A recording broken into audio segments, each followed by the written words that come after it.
NATO देशों ने Ukraine को रूस के खिलाफ युद्ध में मदद जारी रखने का ऐलान तो किया है। रूस के खिलाफ इस युद्ध में जेलेंस्की के टिके रहने की वजह भी नाटो देशों से मिल रहे घातक हथियार और गोला बारूद ही है। पश्चिमी देशों की भी मदद यूक्रेन को लगातार मिल रही है, लेकिन इन सब के बीच पश्चिमी देशों पर रूस के हमलों का खतरा भी बना हुआ है, खासतौर पर ब्रिटेन पर। ये रिपोर्ट आप देखिए।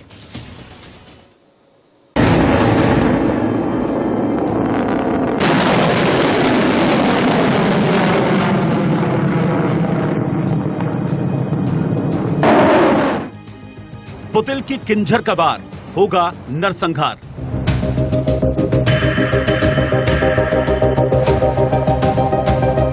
बेलारूस में तैनात हुआ महाविनाशक हथियार।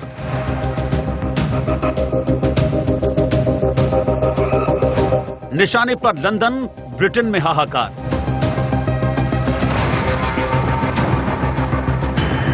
नाटो कैसे करेगा पुतिन के वार से बचाव। रूस और यूक्रेन के बीच भीषण जंग जारी है।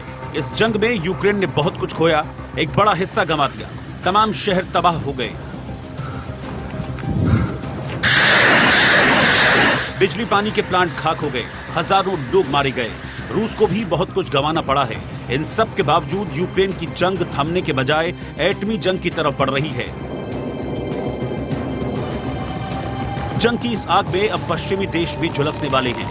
यूक्रेन को घातक हथियार देने वाले पश्चिम के देश, खासकर ब्रिटेन पर भी बड़ा खतरा मंडरा रहा है। यूक्रेन को युद्ध में अरबों डॉलर के हथियार दे रहे पश्चिमी देशों को रूस ने अब बुरी चेतावनी दी है।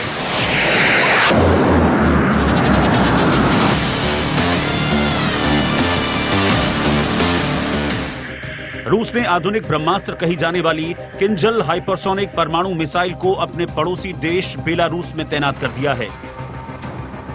बेलारूस की सैटेलाइट से मिली तस्वीरों के आधार पर ब्रिटेन की खुफिया एजेंसी ने इसका खुलासा किया है। इस खुलासे के बाद से ब्रिटेन दहशत में है। ब्रिटेन के दहशत में आने की वजह भी साफ है। यूरोपीय देशों के करीब बेलारूस में परमाणु बम गिराने वाली मिसाइल तैनात करने के बाद अब रूस जब चाहे लंदन को तबाह कर सकता है। बेलारूस से लंदन की दूरी महज 1800 किलोमीटर है और इस तरह से ब्रिटेन अब इस मिसाइल की रेंज में आ गया है।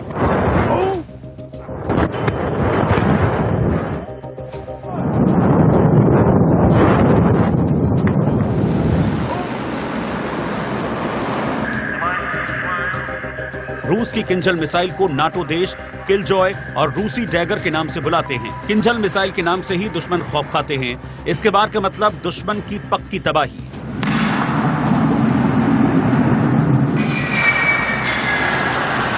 किंजल मिसाइल साल 2018 से ही रूसी हथियारों के जखीरे में शामिल है। इस मिसाइल की रेंज 2000 किलोमीटर है। किसी भी लक्ष्य को तबाह करने की ताकत रखती है। इसमें 1000 पाउंड के विस्फोटक लगाए जा सकते हैं या एक परमाणु बम लगाया जा सकता है। ध्वनि की 12 गुना रफ्तार से यह उड़ान भरती है। लॉन्च होने के बाद रडार इसे पकड़ नहीं सकता। लॉन्च के बाद तबाह कर पाना लगभग असंभव है। ब्रिटेन के रक्षा मंत्रालय ने जो तस्वीर जारी की है उससे पुतिन के खौफनाक इरादे साफ नजर आते हैं। इन तस्वीरों में रूस के 2 MiG-31 के फॉक्सहाउंड जेट नजर आ रहे हैं। ये फाइटर जेट किंजल हाइपरसोनिक मिसाइलों से लैस हैं, जिसे हवा से ही लॉन्च किया जा सकता है।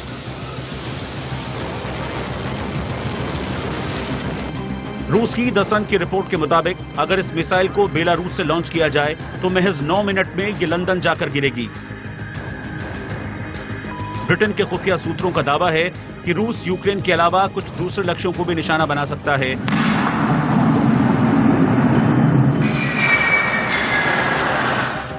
रिपोर्ट के मुताबिक यूक्रेन युद्ध के दौरान रूस ने कभी कभी इस मिसाइल का इस्तेमाल किया है, लेकिन उसके पास स्टॉक बहुत ही सीमित है। रूस लगातार लंबी दूरी तक मार करने की अपनी क्षमता को बढ़ा रहा है। खुफिया सूत्रों की माने तो रूस ने बेलारूस में इस मिसाइल को पश्चिमी देशों को संदेश देने के लिए तैनात किया है। रूस के पास 5977 परमाणु बम हैं।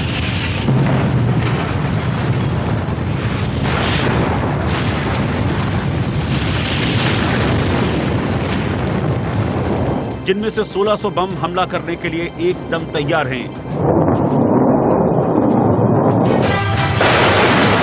दरअसल यूक्रेन जंग में ब्रिटेन और अमेरिका यूक्रेन का जमकर साथ दे रहे हैं। इन दोनों देशों ने अरबों डॉलर के हथियारों की सप्लाई यूक्रेन को दी है।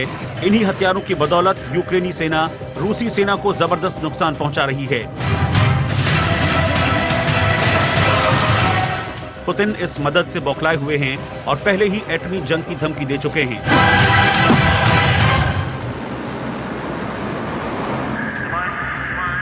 अब बेलारूस में किंजल जैसी महाविनाशकारी मिसाइल तैनात कर पुतिन अपने बारूदी इरादे साफ कर चुके हैं।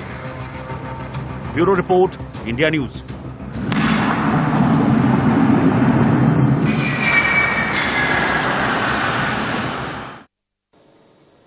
रूस और यूक्रेन के बीच जंग को 9.5 महीने से ऊपर हो चुके हैं। नाटो ने इस युद्ध में यूक्रेन का साथ देते हुए ऐलान कर दिया है। इधर पिछले करीब 1 महीने से रूस ने यूक्रेन पर हमले और ज्यादा तेज कर दिए हैं। रूस के पास ऐसी कई घातक मिसाइलें हैं जिनका रूस बीच बीच में इस्तेमाल करता रहा है। बेलारूस में पुतिन ने खतरनाक किंजल मिसाइल को भी तैनात कर दिया है, तो वहीं अपनी नेवी में भी विध्वंसक हाइपरसोनिक क्रूज मिसाइल जिरकॉन की भी तैनाती कर दी है। अगर रूस ने इन्हें यूक्रेन पर दागा तो महाविनाश तय है।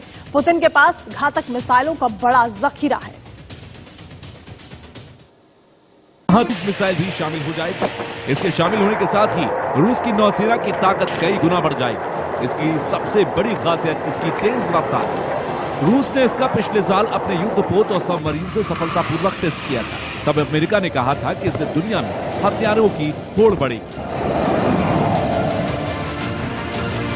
नेवी डे के मौके पर पुतिन ने इसके जल्द ही नौसेना में शामिल होने का ऐलान किया था। रूस की हाइपरसोनिक क्रूज मिसाइल जिरकॉन एक एंटीशिप मिसाइल है। नेटो में इसका नाम SSN-33 है। ये मिसाइल इसकी रफ्तार ध्वनि की रफ्तार से 9 गुना है।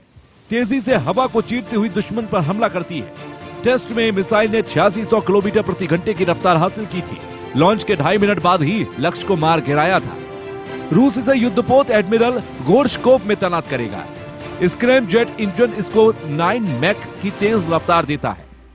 यह 30 फीट लंबी 1500 किलोमीटर तक सटीक निशाना लगा सकती है। 300 से 400 किलोग्राम पर हेड ले जा सकती है। यह परमाणु हमला करने में पूरी तरह सक्षम है। जमीन और पानी पर सटीक निशाना भी लगा सकती है। जिरकॉन हाइपरसोनिक क्रूज मिसाइल का डिजाइन काफी कुछ ब्रह्मोस मिसाइल जैसा है। हालांकि ब्रह्मोस मिसाइल 8 मैक की गति से दुश्मन पर अचूक वार करने में सक्षम है। रूस के पास बेहद घातक समृद्ध मिसाइल भी है। ये एक द्वीप से दूसरे द्वीप पर मार करने वाली ताकतवर मिसाइल है। इसे साटर्न 2 नाम से जानते हैं। सरमत को सोवियत युग के वोयोवोडा मिसाइल की जगह लाया गया। इसकी ताकत कहीं अधिक है। ये कम समय में मार करने में सक्षम है, जिसे मिसाइल रक्षा प्रणाली के तहत रोकना काफी मुश्किल है। इसकी तकनीक की वजह से ही इसे भविष्य में रोकना मुश्किल होगा। रूस के पास कई तरह के मार करने वाली हाइपरसोनिक मिसाइल एवनगार्ड थी। राष्ट्रपति व्लादिमीर पुतिन के मुताबिक ये एक नए प्रकार का हथियार है जिसका परीक्षण सफल है। इसकी रफ्तार 25,000 किलोमीटर प्रति घंटे की है, जो एक द्वीप से दूसरे द्वीप तक आसानी से मार कर सकती है। ये अपने लक्ष्य तक आग के गोले की तरह पहुंचती है। इसकी सतह का तापमान 1600 से 2000 डिग्री सेल्सियस तक हो सकता है। इसके अलावा रूस के पास असीमित रेंज वाली क्रूज मिसाइल भी है। इसका नाम फिलहाल कह नहीं है। राष्ट्रपति पुतिन के मुताबिक ये एक नए तरह की रणनीतिक मिसाइल है। इसे मिसाइल रक्षा प्रणाली से रोकना मुश्किल है। ये असीमित दूरी तक मार कर सकती है। पुतिन के पास पानी के नीचे से मार करने वाली परमाणु मिसाइल भी है। इसका नाम भी अभी तक रूस ने तय नहीं किया। इससे समुद्र के अंदर निशाना लगाया जा सकता है। ये मिसाइल मानव रहित है। राष्ट्रपति पुतिन का दावा है कि ये पानी के अंदर से मार करने वाली मिसाइल पनडुब्बी से कहीं ज्यादा तेज और शक्तिशाली है। इसके साथ ही रूस का दावा है कि उसके पास घातक लेजर हथियार भी हैं, जिन्हें पिछले साल ही सेना को सौंपा गया।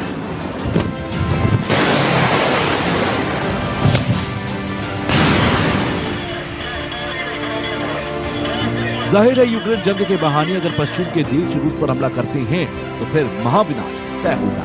Bureau report, India news. Ukraine पर भीषण हमले में रूस पर खतरनाक ड्रोन से हमले करने का आरोप लग रहा है। ईरान से मिले विनाशकारी ड्रोन को रूस यूक्रेन के ऊपर मौत बरसाने में इस्तेमाल कर रहा है। अब खबर यह भी है कि रूस खुद का ड्रोन डेवलप कर रहा है, जो यूक्रेन में और भी ज्यादा तबाही मचा सकता है। रूस और यूक्रेन की जंग में ड्रोन भी जंग का रुख बदल रहे हैं। रूस को मिले ईरानी ड्रोन ने यूक्रेनी सेना पर जमकर कहर बरपाया है। यूक्रेन के लिए ड्रोन विनाशकारी साबित हो रहे हैं। ईरानी ड्रोन्स ने कीव समेत तमाम शहरों में भारी तबाही मचाई है। इन घातक ड्रोन्स को लेकर ज़ेलेंस्की लगातार आवाज उठाते रहे हैं और इनसे मुकाबलों के लिए हथियारों की मांग करते रहे हैं। ईरानी ड्रोन से पहले ही हलकान ज़ेलेंस्की के लिए एक और खबर है जो उनके होश उड़ा सकती है।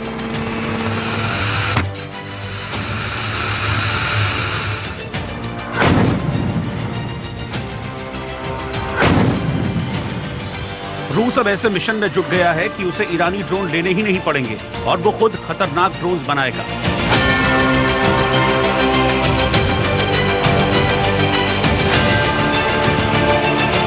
ईरान के हथियार कार्यक्रम की बारीकी से निगरानी करने वाले एक देश ने खुफिया जानकारी जुटाई है, जिसमें कहा गया है कि ईरान और रूस अब ड्रोन का प्रोडक्शन शुरू करने के लिए एक नया समझौता कर चुके हैं। इस महीने की शुरुआत में समझौता होने के बाद ईरान ने रूस को ड्रोन के लिए तकनीक का ब्लूप्रिंट भी ट्रांसफर करना शुरू कर दिया है। यानी साफ है कि यूक्रेन में अब और घातक ड्रोन से भीषण हमले होंगे।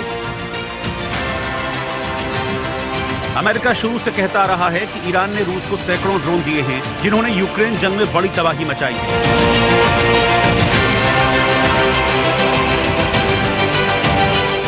ईरान हमेशा से ही ड्रोन देने से इनकार करता रहा है, लेकिन कुछ दिन पहले ही ईरान ने भी मान लिया कि उसने यूक्रेन पर हमला शुरू होने से पहले लिमिटेड ड्रोन रूस भेजे थे। कुछ दिन पहले ही यूक्रेन की खुफिया एजेंसी ने खुलासा किया था कि ईरान 200 से अधिक लड़ाकू ड्रोन रूस को भेजने की तैयारी कर रहा है। इसमें अराश 2 भी शामिल है। दुनिया में सबसे लंबी दूरी वाले अटैक ड्रोन में से एक मानती है। हालांकि ईरान प्रत्यक्ष रूप से रूस की मदद करने से इनकार करता रहा है, लेकिन पिछले कई हमलों में यूक्रेनी सैनिकों ने शाहिद 136 जैसे आत्मघाती ईरानी ड्रोन का मलबा बरामद किया है। यूक्रेन की डिफेंस इंटेलिजेंस के मुताबिक ईरान से रूस को 200 से अधिक लड़ाकू ड्रोन भेजने की योजना है।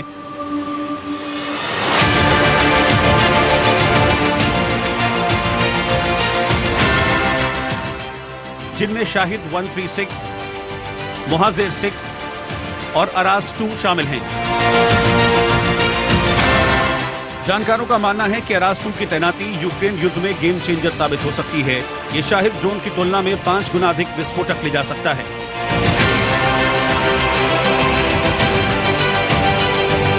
सितंबर के आखिर में ईरान के ब्रिगेडियर ने दावा किया था कि अराज 2 की रेंज 2000 किलोमीटर है, जो इसे दुनिया के सबसे लंबी दूरी वाले अटैक ड्रोन में से एक बनाती है।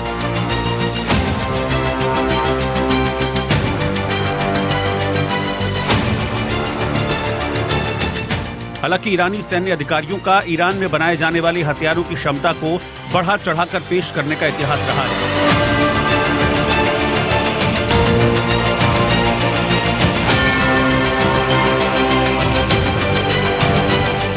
शाहिद 136 के मुकाबले अराज 2 को तेज रफ्तार के चलते मार गिराना बेहद मुश्किल होता है। ड्रोन का इस्तेमाल दुश्मनों का ठिकाना ढूंढने, मिसाइल दागने और आर्टिलरी फायरिंग में हो रहा है। रूस और यूक्रेन दोनों खास मकसद वाले ड्रोन इस्तेमाल कर रहे हैं। यूक्रेनी सेना सबसे ज्यादा जिस ड्रोन का इस्तेमाल कर रही है वो तुर्की में बना बेरख्तार TB2 है।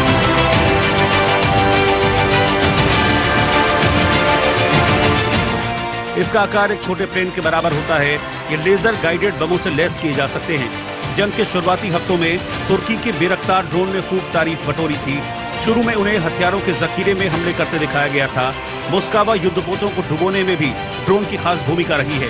जाहिर है यूक्रेन जंग को ड्रोन अब और भयानक बनाने वाले हैं।